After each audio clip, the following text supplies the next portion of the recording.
Good afternoon. Today we are going to explore some advanced English vocabulary by reading through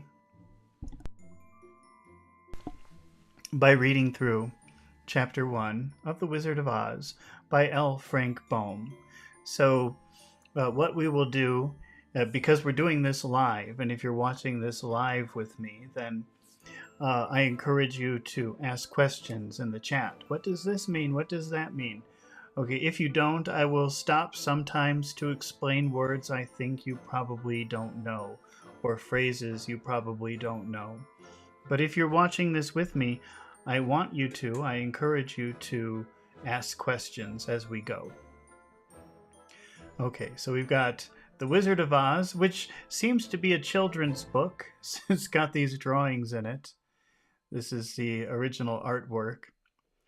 It seems like it might be easy, but sometimes, children's books are filled with words that even advanced people don't know, so I wouldn't be surprised if this is complicated. Let's see. So we've got The Wonderful Wizard of Oz by L. Frank Baum. Okay. Well, we won't read the introduction, but we'll look at the pictures. There's a picture of the Tin Man, a list of characters.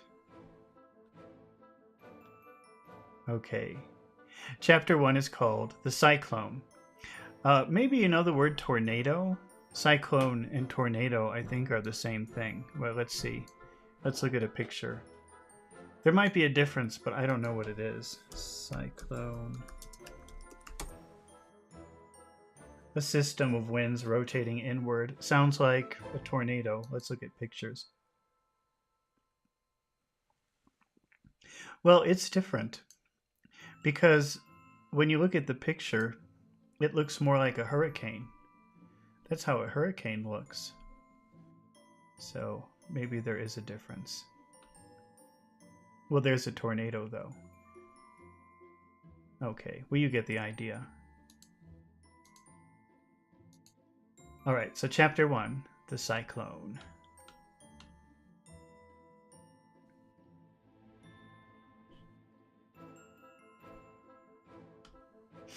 Dorothy lived in the midst of great canvas prairies. You know that word, in the midst? It's really just like in the middle of.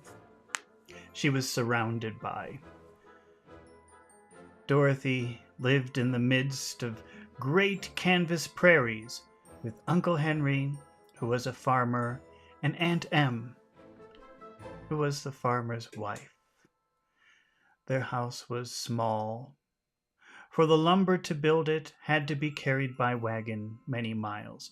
Lumber, when you chop a tree, when you just cut a tree, the wood before you do anything to it, or the wood you make, is called lumber. Actually, wait, let's take a look at lumber so you see the lumber. Whoops.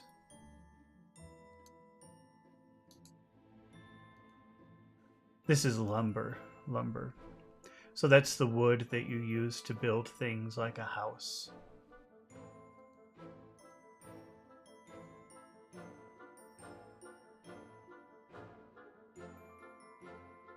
Their house was small, for the lumber to build it had to be carried by wagon many miles.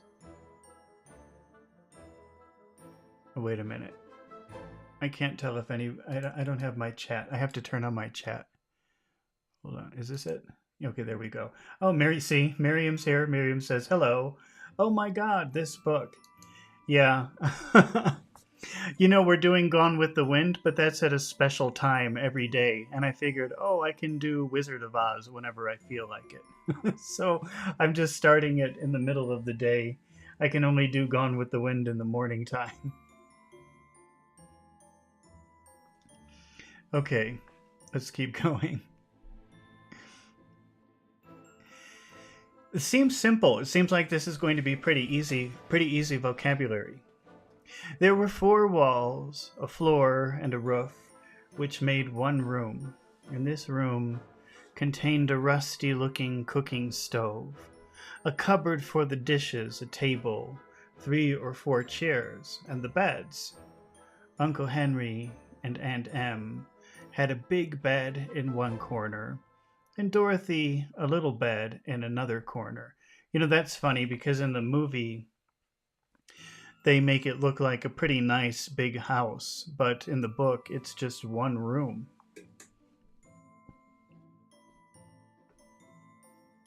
There was no garret at all. We had that word garret in another book. I can't remember which book it was. Maybe it was David Copperfield, but it's a tower. There was no tower. There was no garret at all. Well, maybe I better check that because that doesn't sound right. Why would they have a tower? Garret. I better check. Top floor or attic room, especially small dismal ones, like an attic. An upper floor, like maybe an incomplete floor.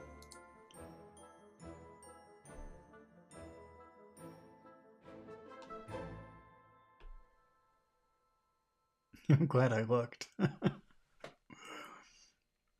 Okay. Henry and Auntie Em had a big bed in one corner and Dorothy a little bed in another corner. There was no garret at all, no cellar, except a small hole dug in the ground called a cyclone cellar, where the family could go in case of one of those great whirlwinds arose, mighty enough to crush any building in its path. You know, that's very common. I kind of grew up in this area of the U.S., but I would call that like a storm cellar. Let's just take a look at a storm cellar.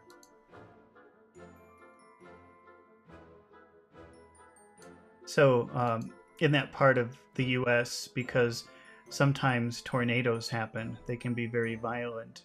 You have to have a hole in the ground, a place to go to hide if there's such a storm. Because maybe the cyclone or the tornado will, like they did to Dorothy, take the house away. Except this one is very primitive. It's just a hole, a small dark hole.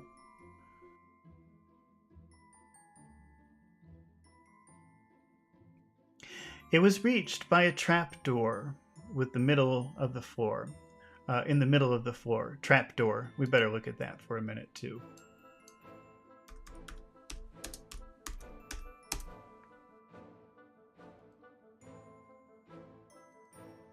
Trapdoor.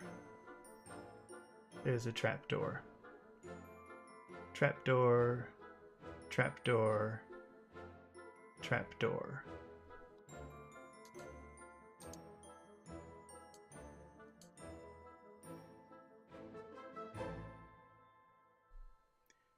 It was reached by a trapdoor in the middle of the floor, from which the ladder led down into a small, dark hole.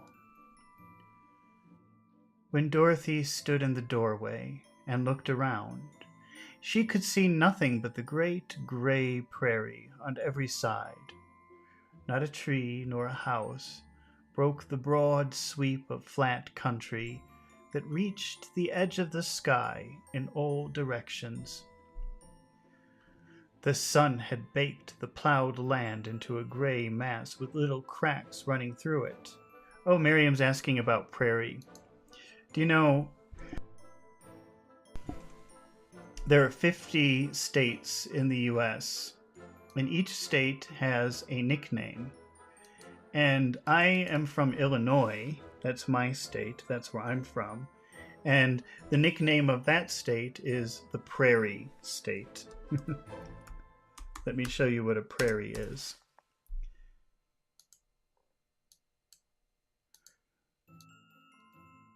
A prairie is like, it's hard to explain, but it's just flat land that just continues forever.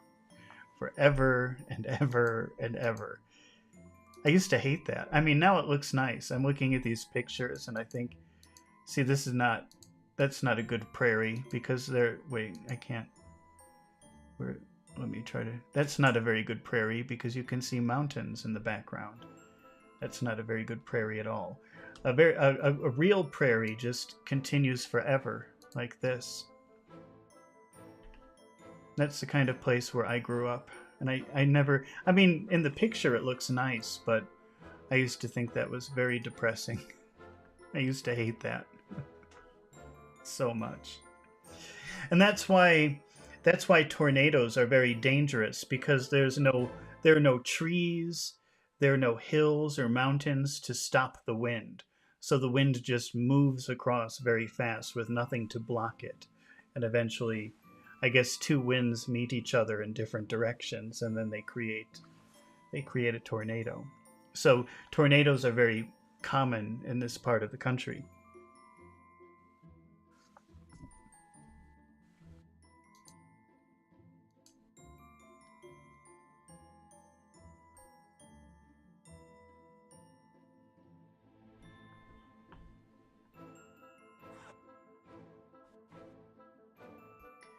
The sun had baked the plowed land into gray mass, with little cracks running through it.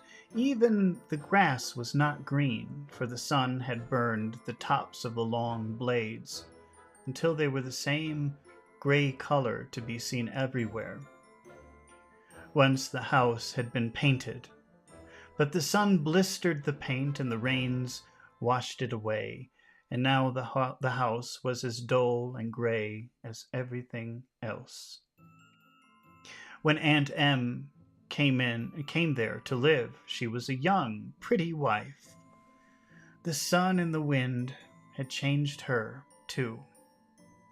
They had taken the sparkle from her eyes and left them a sober gray. Sparkle is light shining.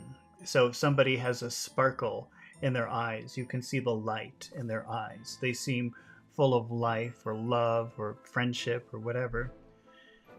But now her eyes are sober. Sober means serious.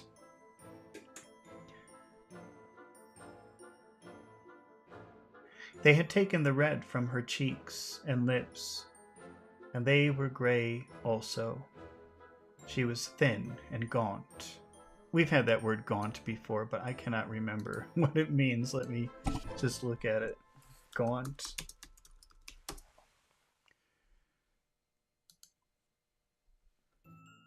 Lean, haggard. So somebody who looks unhealthy, very skinny, but in an unhealthy looking way, like a sick way. Because she's always hungry, or because she's very old and weak.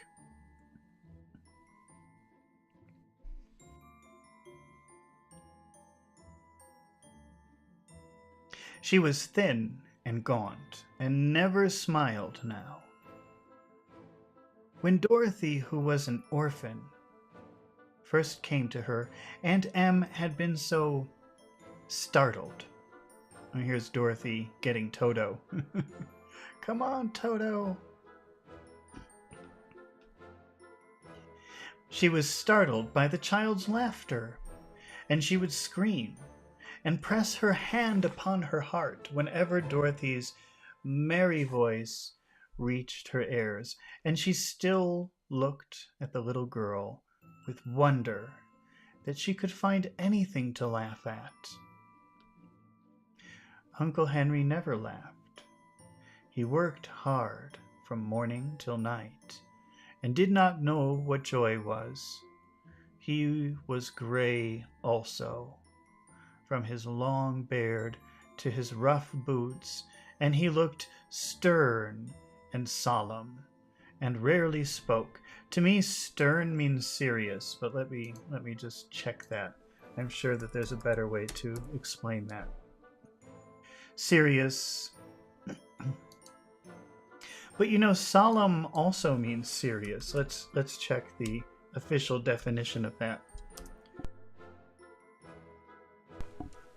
Yeah, really, stern and serious are two very similar words. Well, stern and solemn are two similar words. They both mean serious. He looked stern and solemn and rarely spoke. It was Toto that made Dorothy laugh and saved her from growing as gray as her other surroundings. Toto was not gray. He was a little black dog with long silky hair, small black eyes that twinkled merrily on either side of his funny, wee nose. Wee is another word for small. That's mostly used in Scotland or the UK or Ireland, but you could still use it in North America if you want. People understand what it means. Wee. It sounds cute. That's a cute way of saying small or little. So when you say that Toto was a small dog, it just sounds cuter if you say he was a wee little dog. A wee dog. How do they use it here? Where did they say wee? Oh, with a wee nose. So he had a wee nose. He had a very small, cute little nose. Toto played all day long, and Dorothy played with him and loved him dearly. Today, however, they were not playing. Uncle Henry sat upon the doorstep and looked anxiously at the sky, which was even grayer than usual. Dorothy stood in the door with Toto in her arms and looked at the sky too. Aunt Em was washing the dishes. From the far north they heard a low wail on the wind. Wailing is like crying, like oh, like a ghost. A ghost wails. Oh, but also the wind wails. Oh, have you ever heard the wind wail? So a low wail on the wind. And Uncle Henry and Dorothy could see where the long grass bowed in the waves before the coming storm. There now came a sharp whistling in the air from the south.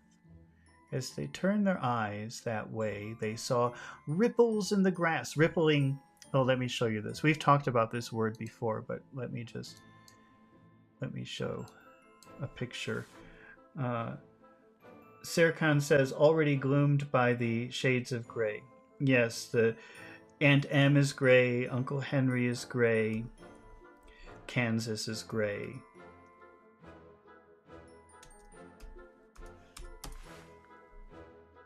Let me show you this word rippling. Ripple.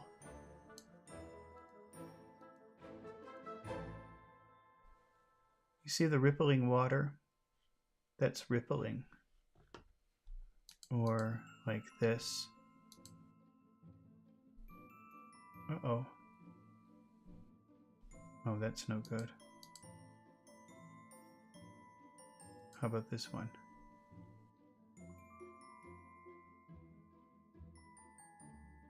That's rippling. The little waves, like if you throw a stone, if you throw something in the water, you can see the ripples. Also, oh wait, let's see what kind of picture we get if we do ice cream ripple. When you have ice cream and there's like little circles of something, like here you see the red, these are maybe strawberry ripples or raspberry ripple. So when you have ice cream and you see the word ripple, you know that there's going to be some kind of circle of chocolate or fruit like strawberry or raspberry in the ice cream. So they call that ripple. Chocolate ripple, raspberry ripple. That's what it means. Look, here you have, can you see this? Oh no, wait. See, look, fudge ripple ice cream, and you can see the chocolate. Fudge is a type of chocolate. Okay, that's enough about ripple. Here it's used a little bit differently because it says that they saw ripples in the grass. So you know the wind is blowing very strong and you can see the ripples. in the grass, just like water. Ripple is normally used with liquid, like water or cream or something like that, but here, ripples of grass.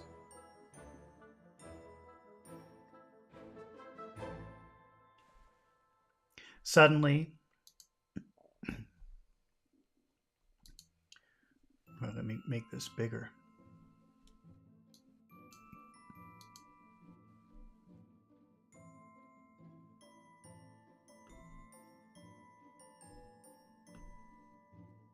Suddenly, Uncle Henry stood up.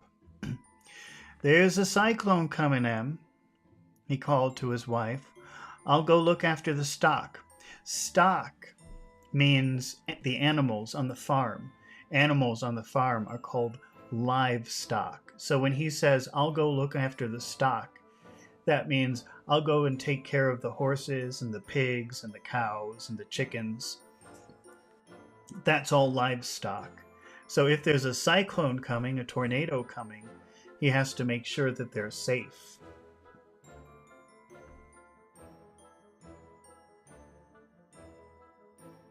"There's a cyclone coming, Em," he called to his wife. "I'll go look after the stock." And then he ran toward the sheds where the cows and horses were kept. Aunt Em dropped her work and came to the door. One glance told her of the danger close at hand. "Quick, Dorothy," she screamed. "Run for the cellar." Toto jumped out of Dorothy's arms and hid under the bed, and the girl started to get him. Aunt Em, badly frightened, threw open the trap door in the floor and climbed down the ladder into the small, dark hole. Dorothy caught Toto at last and started to follow her aunt. When she was halfway across the room, there came a great shriek from the wind. A shriek is like, imagine a very scared woman. Ah, that's a shriek. But this is a shriek of wind, so maybe whoosh.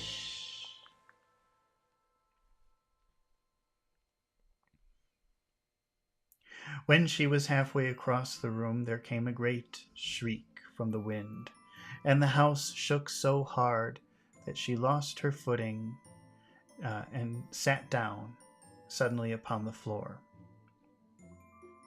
A strange thing happened. The house whirled around 2 or 3 times and rose slowly through the air. Dorothy felt as if she were going up in a balloon. The north and south winds met where the house stood and made it the exact center of the cyclone. Well, that's interesting. I've never read this book. You know, I've seen the movie a million times, just like Gone with the Wind. And what happened to the mean neighbor who wants to kill Toto?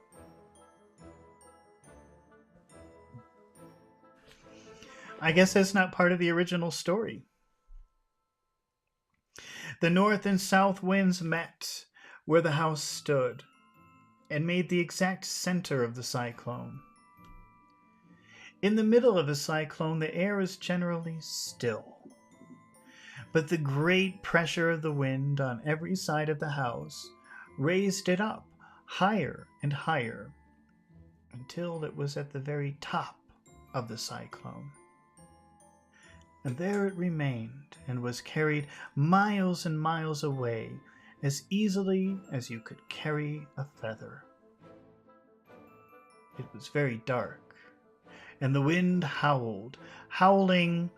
Do you know that dogs howl? They go, "Oh." I can't do it because I've been talking too much today. But that's dogs howling. "Oh." Or a wolf or something. So the wind howling. Ooh, the wind was howling. The wind howled horribly around her, but Dorothy found she was riding quite easily. After the first few whirls around, and one other time when the house tipped badly, she fell as if she were being rocked gently, like a baby in a cradle. Toto did not like it. He ran about the room, now here, now there, barking loudly. But Dorothy sat quite still on the floor and waited to see what would happen. Once Toto got too near the... Let me read that again. Once Toto got too near the open trap door and fell in it. And at first, the little girl thought she had lost him. But soon she saw one of his ears sticking up through the hole, for the strong pressure of the air was keeping him up so that he could not fall. She crept to the hole, creeping. Creeping is moving, trying to move very silently so nobody hears or sees you. She crept. So that's like walking with a lot of caution, like you're scared to be noticed. She crept to the hole, caught Toto by the ear, and dragged him into the room again, afterward closing the trap door so that no more accidents could happen. Hour after hour passed away, and slowly Dorothy got over her fright, but she felt quite lonely, and the wind shrieked so loudly all about her that she nearly became deaf. At first she had wondered if she would be dashed to pieces when the house fell again. But as the hours passed and nothing terrible happened, she stopped worrying and resolved to wait. When you make a decision, I made my decision. I'm not changing my mind. This is resolving. When it's December 31st, the new year, which is January the 1st, you're supposed to make resolutions. Resolve. A resolution is when you say, okay, this year I'm not going to smoke. This year I'm not going to drink. This year I'm going to lose weight. These very strong promises are resolutions. I resolve to stop smoking. I resolve to eat healthier food. I make a decision and I'm going to stay with it. Oh, that never works, right? After 1 month. 1 month if you're really good. But then after that, you change your mind.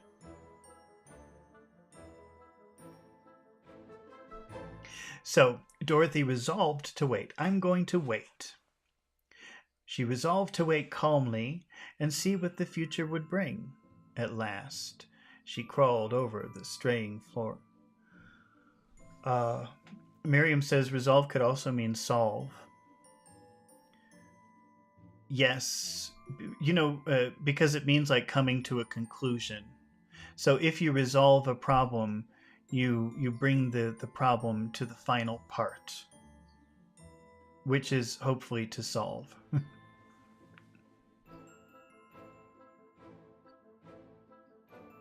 At last she crawled over the swaying floor to her bed and lay upon it, and Toto followed and lay down beside her. In spite of the swaying of the house and the wailing of the wind, Dorothy soon closed her eyes and fell fast asleep. Okay, there's Dorothy and Toto in the house while it's flying in the air. And that's the end of chapter 1. Let's see what... I guess, should we read chapter 2 also? It's probably really short. I guess we should. I wasn't expecting it to be this short. I had resolved to only read 1 chapter because I made a lot of videos today and I thought, oh, this is too much. I'll read 1 chapter. That was my decision. But it's so short. Let's read chapter 2. Chapter 2, The Council with the Munchkins.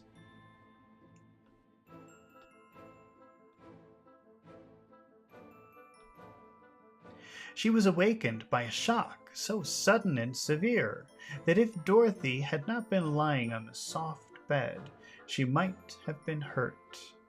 As it was, the jar made her catch her breath.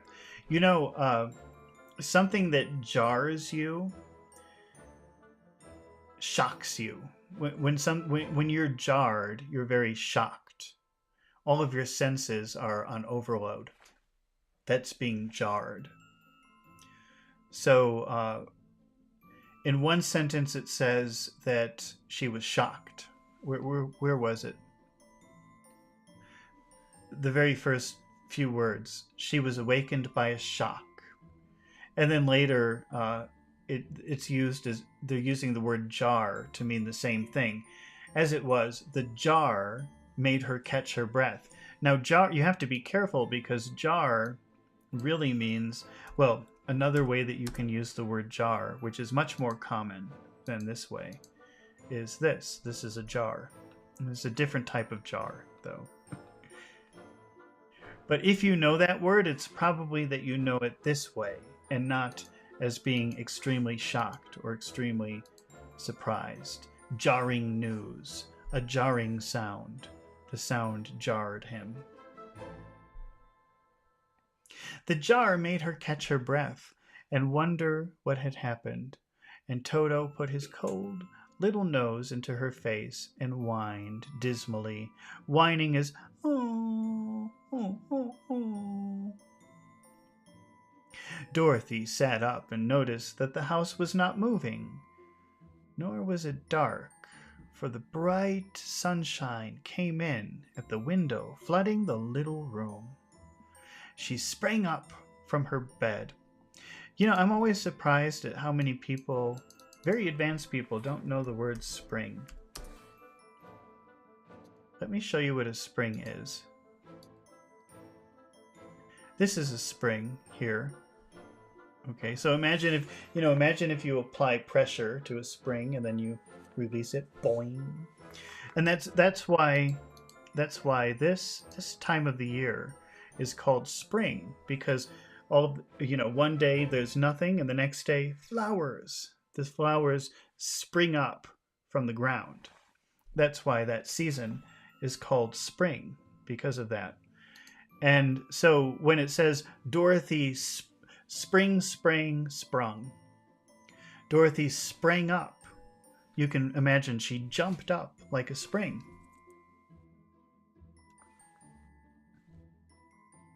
Pretty common to use that phrasal verb spring up to mean jumping up.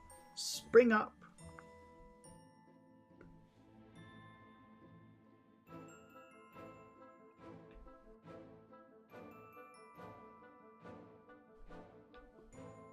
She sprang from her bed, and with Toto at her heels, ran and opened the door. The little girl gave a cry of amazement and looked about her, her eyes growing bigger and bigger at the wonderful sights she saw. The cyclone had set the house down very gently for a cyclone, in the midst of a country of marvelous beauty. There were lovely patches of green sward all about, with stately trees bearing rich and luscious fruits.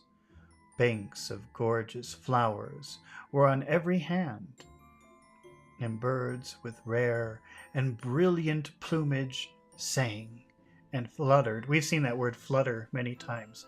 That's the movement of a bird or a butterfly fluttering. And Gone with the Wind, Scarlet flutters her eyelids. Flutter.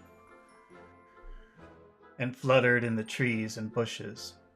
A little way off was a small brook, rushing and sparkling along between green banks and murmuring in a voice very grateful to a little girl who had lived so long on the dry, gray prairies.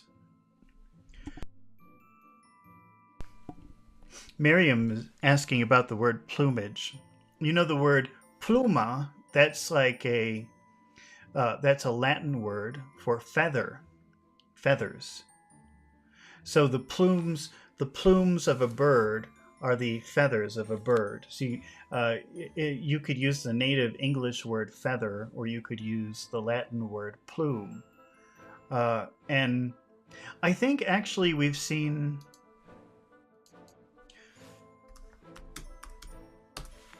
I think we've seen that word before because, you know, actually, when you see smoke like this, you call this plumes of smoke. And I think we saw that in another book. I don't remember which, but I think we talked about it before. But pluma means feather. So when they talk about the beautiful plumage of the birds, that means the beautiful feathers, like the beautiful colors. That's a pretty handy word, plume. It's used in a lot of different ways.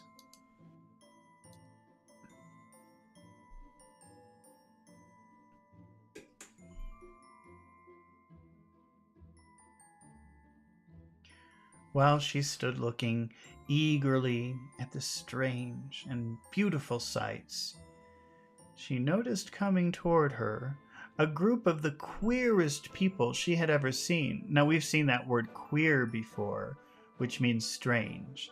So, the strangest people she had ever seen, the queerest people she had ever seen. They were not as big as the grown folk she had always been used to, but neither were they very small. In fact, they seemed about as tall as Dorothy, who was a well-grown child for her age, although they were, so far as looks go, many years older. 3 were men and 1 a woman, and all were oddly dressed. They wore round hats that rose to a small point, a foot above their heads, with little bells around the brims that tinkled sweetly. Tinkling is the sound of a bell. Tinkle, tinkle, tinkle. That tinkled sweetly as they moved. The hats of the men were blue. The little woman's hat was white, and she wore a white gown. A gown is a dress, a long dress, hung in plaits from her shoulders. Over it were sprinkled little stars that glistened in the sun like diamonds. The men were dressed in blue, of the same, and then we have a picture. Wait, let's try to get the whole picture here. So this is, I guess, the original artwork from The Wizard of Oz, the book. So this is Dorothy and what she saw. See the pointy hats, and it has the bells and the woman wearing the white gown.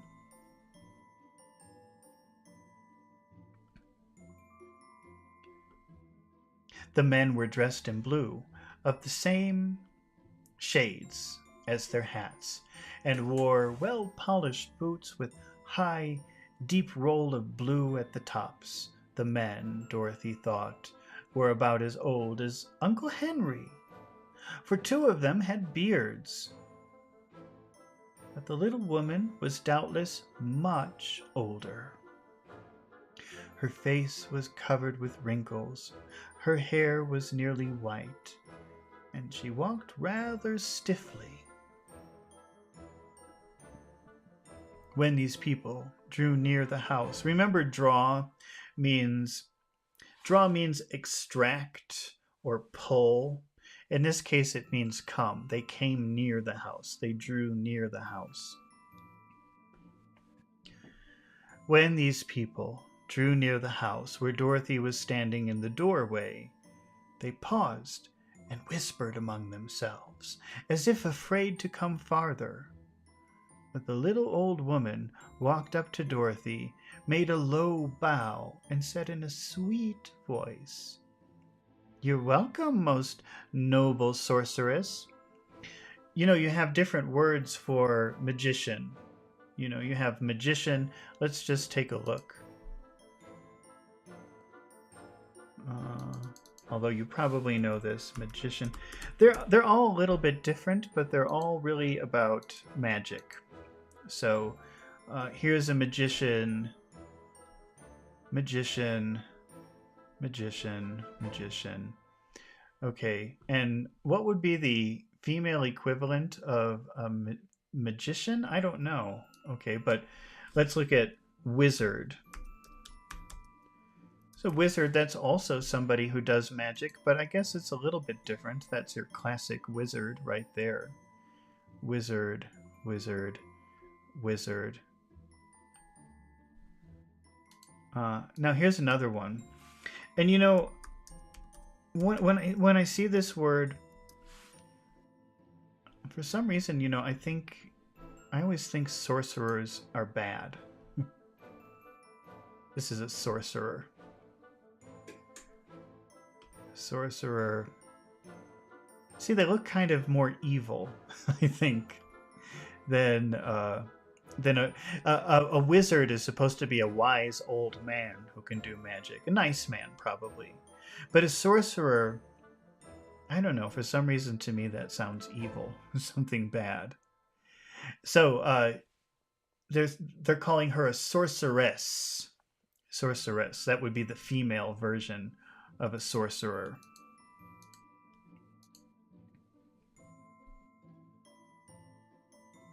Let's see.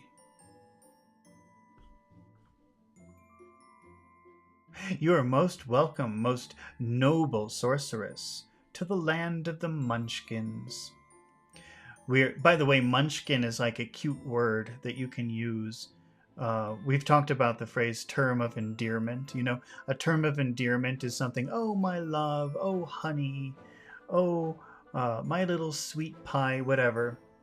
And munchkin is kind of a cute word like that. Oh, my little munchkin, I love you so much.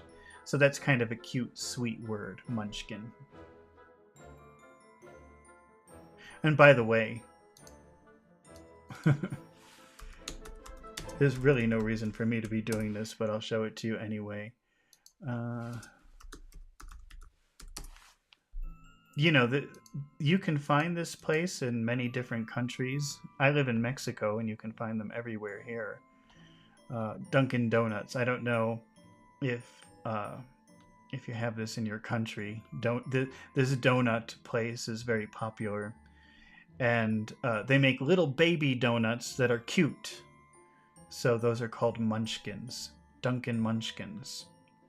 So munchkins is like it's a cute little word.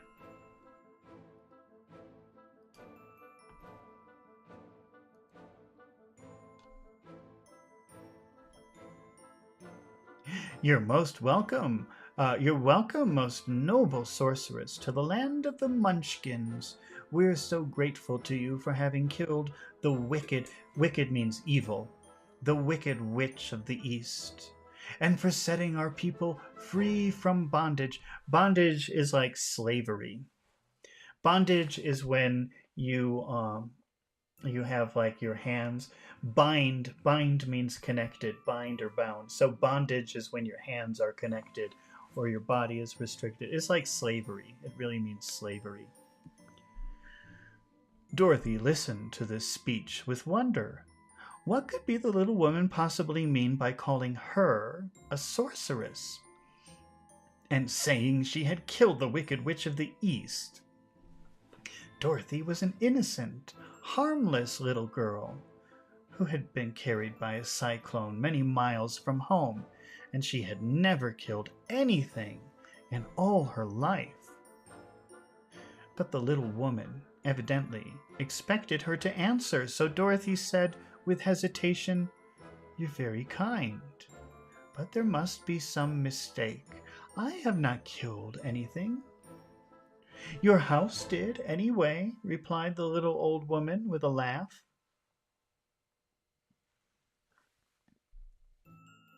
"And that is the same thing. See?" she continued, pointing to the corner of the house. "There are her 2 toes, still sticking out from under a block of wood."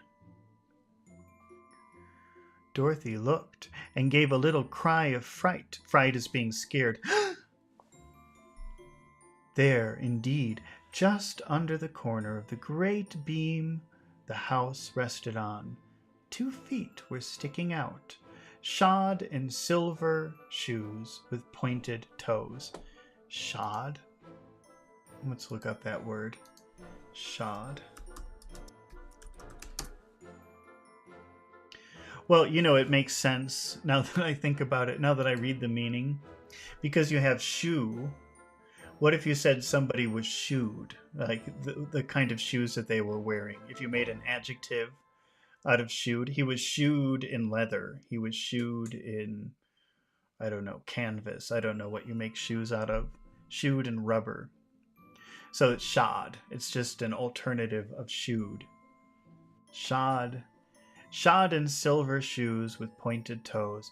Oh dear, cried Dorothy, clasping her hands together in dismay.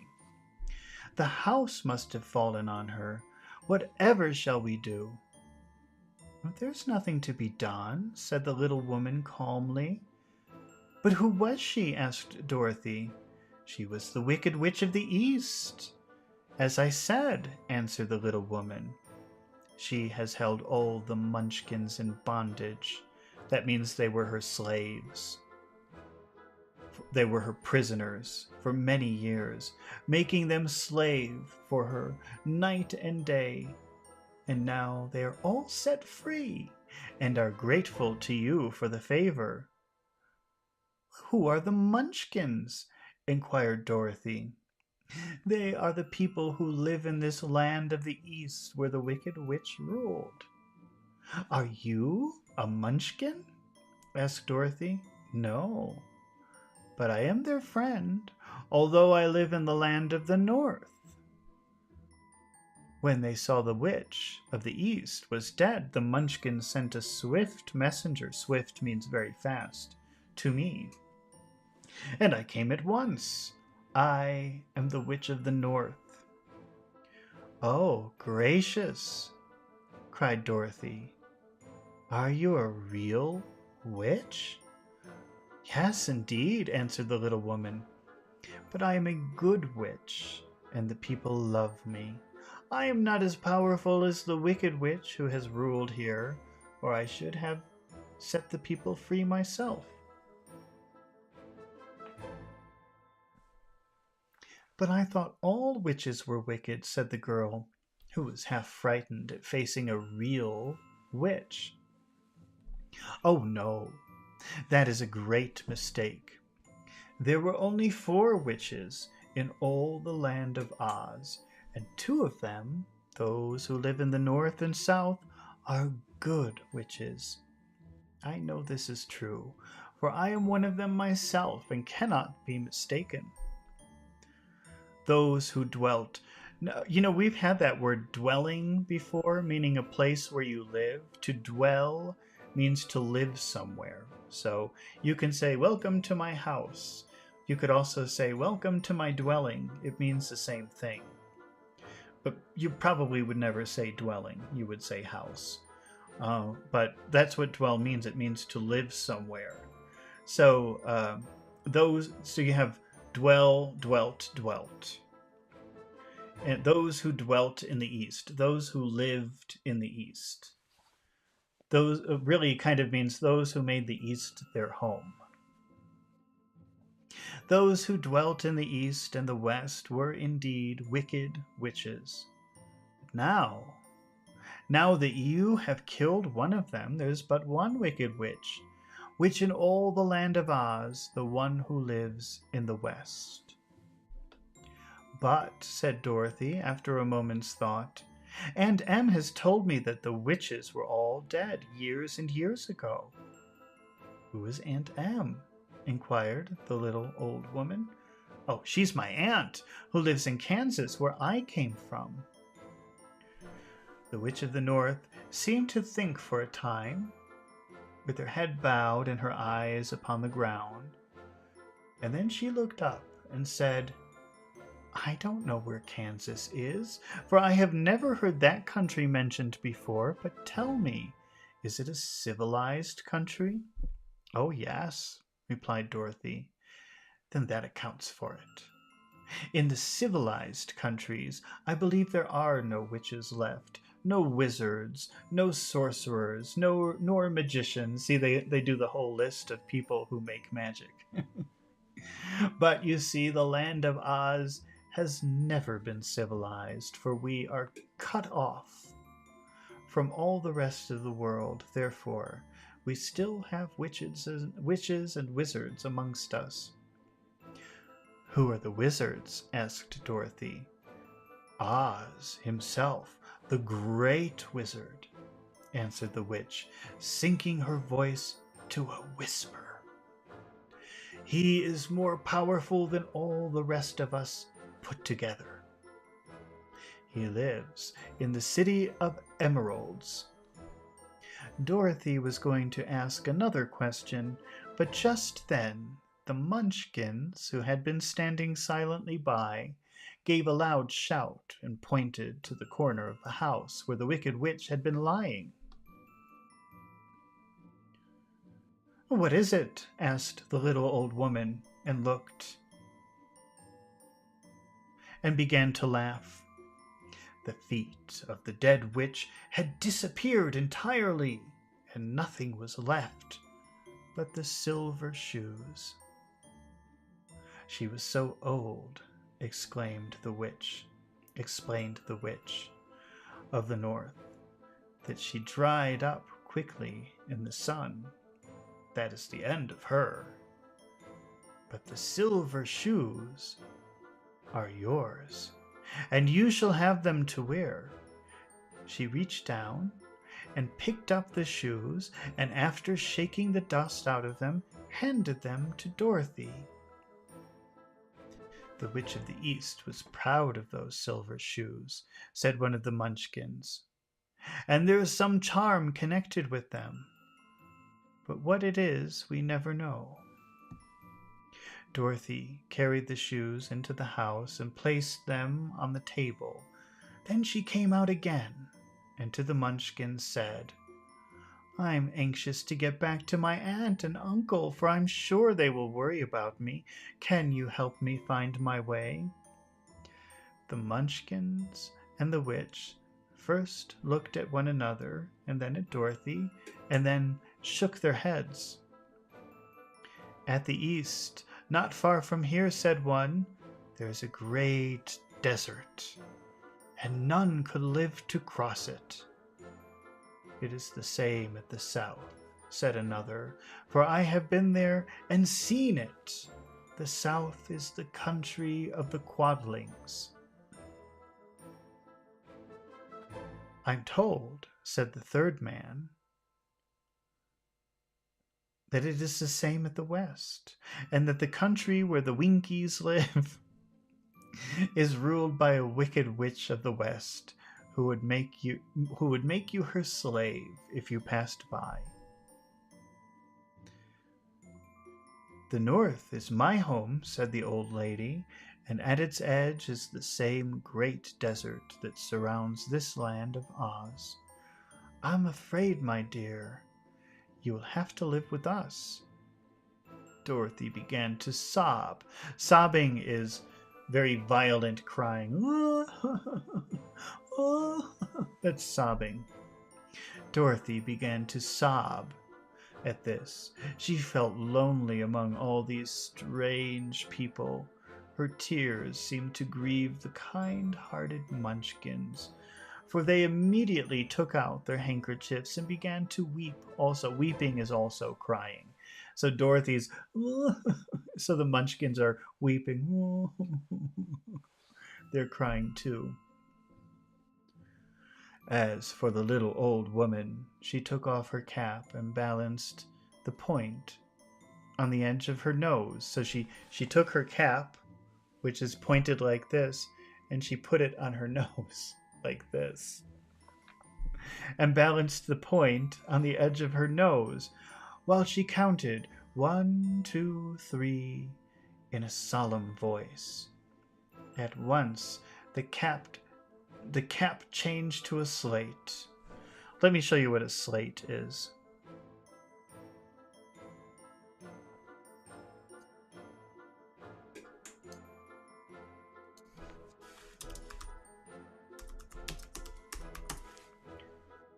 Long before computers and paper notebooks,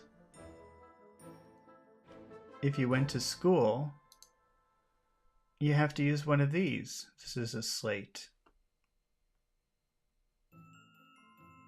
It's like a miniature chalkboard, a miniature blackboard, so you could write at school before computers, before paper notebooks.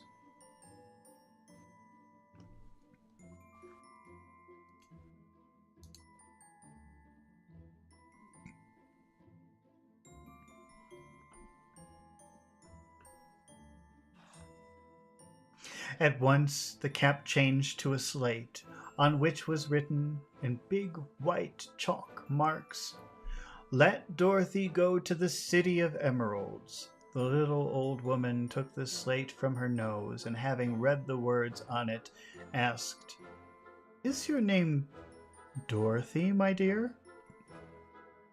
"Yes," answered the child, looking up and drying her tears. "Then you must go to the City of Emeralds. Perhaps Oz will help you." "Where is this city?" asked Dorothy.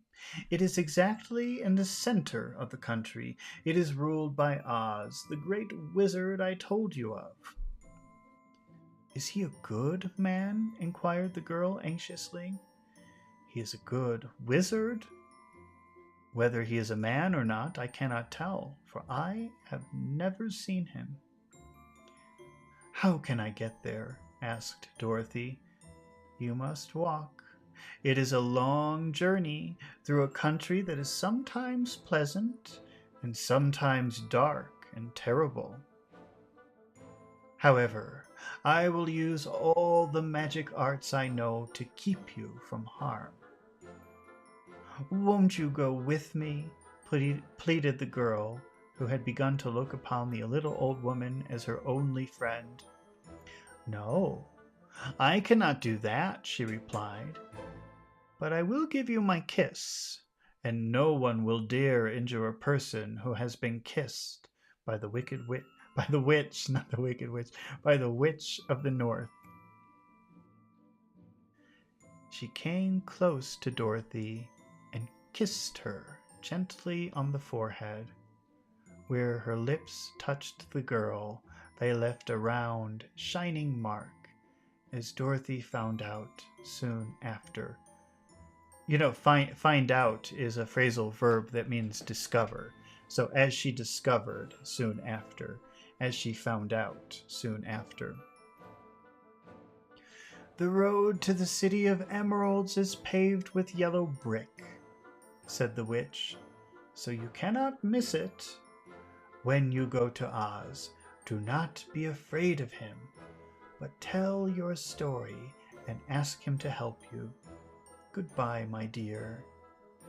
The three Munchkins bowed low to her and wished her a pleasant journey, after which they walked away through the trees.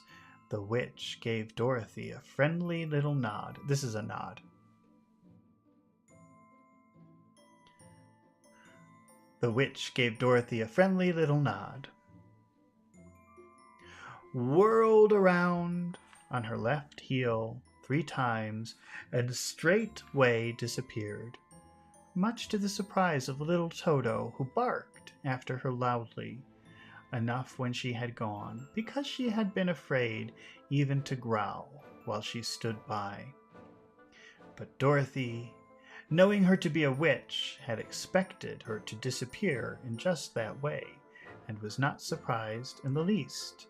Okay, so we will stop here. This was the end of chapter 2, but tomorrow we'll read at some time. So I'm just reading this when I have time.